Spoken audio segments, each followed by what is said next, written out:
it's Justine Browning for We Got This Covered here at the Paris Theater in New York City for the Season 2 premiere of the hit FX spy thriller, The Americans.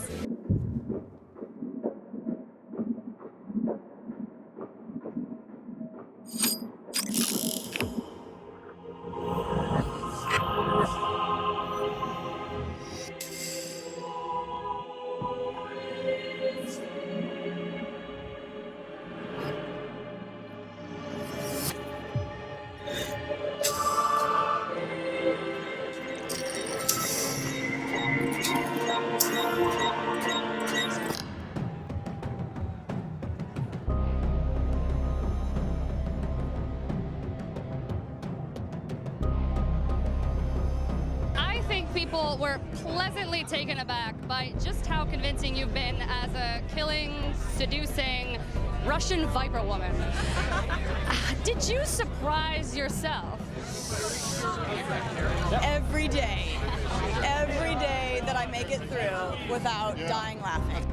It is surprising, but it was the whole thing has been a surprise, how much fun it's been, and I would never in a million years cast me as this, and it's been good. You did a lot of research into the period where Philip would have grown up in, post-war Russia.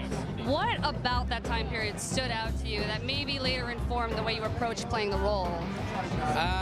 I think it was the hardship that they endured, especially after post-Second World War.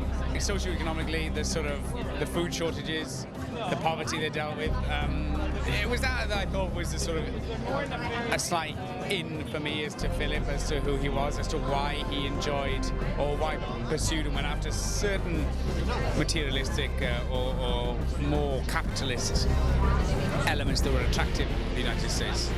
Elizabeth we're introduced to in Season 1 is this hardline KGB agent who will do anything for Mother Russia. Now moving into Season 2, I think she's placing a greater value on her relationship with Philip and her children. What are some of the main things that led to that shift? I would say in Season 2 the main thing for that is just being shot, and I think two things. I think she's just much more engaged with Philip. I think she's ready to be emotionally available in a way she was not before, which makes her much more vulnerable to all things, especially in this world, spy world, and to losing him and the things he has to do. How he's married to Martha and run honey traps and all of those things, and her children, everything is just much more vulnerable. Obviously Wales is different from post-war Russia, but It's not that different. It's not a different. No. Similar drinking cultures, maybe? Very, whiskey, not vodka. But how much of that, I guess, coming from a foreign country, having to assimilate into American culture, and pretend to be American for years on Brothers and Sisters? Yes. I mean, that was the having done Brothers and Sisters for 5 years, it was slightly, the perfect job for me in exactly that. Assimilating to an American, but trying to convince a number of Americans that I was as well an American. So yes, that's something that paid dividends into playing an alien pretending to be an American. Having a dance background, starting off your career that way, does the fight training recall the early days of your career? I guess so, yeah. I guess it does just feel like choreography. In fact, there's a guy who, this beautiful, what is he? He's South African, and he was a dancer too. He plays this Mossad agent who has to, and we had this big fight scene, and he was just a dancer. I was like, "You're a dancer." He's like, "I did. I used to be a dancer." One of the cool things about playing a spy is that you get to adopt all these different personas and disguises. I've heard you've come up with pretty extensive backstories on some of Philip's alter egos. What are some of the crazier ones you've developed? A great favorite of mine is a young man called Fernando from Spain, from Sevilla, who's a flamenco teacher who's become a hitman. He's my favorite. I think you'll know who he is. Oh, really? Wow. So in other words, when the show concludes its run, you have a spin-off show that you could potentially star. Fernando's Heels, I like to call it. But he looks, it's all about the boots, the Cuban heels. I would watch that show. I'm so in. When you're working on a film, you sort of know exactly what's going to happen to your character. You know the story arcs. Here, every few weeks, new things are being thrown at you. This, don't make me do this. Change this. Exactly. What were some of the surprises for you with Elizabeth going through? Well, I was surprised at her fumbles this year. You know, like really all of the clothing. You know, she's messy this year, which I think is good. You know, it's interesting, and people are messy, and I think that's what's interesting about life, and I think it's true to life. How would you say your perspective on the Cold War differs, I guess, from the American perspective, given that where you grew up, it wasn't too far from the Iron Curtain? Exactly that. In 81, I was old enough to know that there was something rather heavy going down, and there was this front that everyone talked about, and a war, be it warm or cold. But young enough, far too young to know the details. But that's all we kind of got a gist of, that there was an imminent threat of nuclear war, which isn't great. But we were in striking distance in Wales, so that threat was a lot more palpable to us. I think what's interesting about this show is it's one of the few times we've seen an equal marriage on television, where the woman and the man are on equal footing, both personally and professionally. Do you think it's an important thing, this show, that people watch this and see that? I mean, I love what you just said. I do. And when this show is working well, I think that's what it strives for, those kind of ideals. But it's also a fantasy too, you know. But yes, I do think they're very equal, and that's what they're striving for. And that's what we're striving for, I hope. When season 1 starts off, Philip's kind of a sensitive soul, likes America a little too much, dealing with some unrequited love. Now moving into season 2, what are some of the bigger changes he's gone through, and what were some of the ones you were more excited to play as an actor? The initial attraction of this project was always the relationship at its core between Philip and Elizabeth, and how complex it was, and how it could possibly resolve itself, if ever. And last season, that sort of, the sort of closing of the chasm between the two as they sort of got a little closer was incredibly interesting. This year, now that they are a united front, it's the other elements like the honey trapping, the effect of their job on each other and their relationship that is very interesting to play.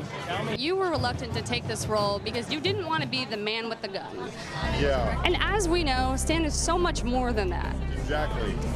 What convinced you of that there would be more depth to him? Well, talking with Joe Weisberg, who is the creator, writer, and Joel Fields, who's the co-runner, it became abundantly clear very, very quickly that they were not interested in the gunplay as much as the character that were holding the guns.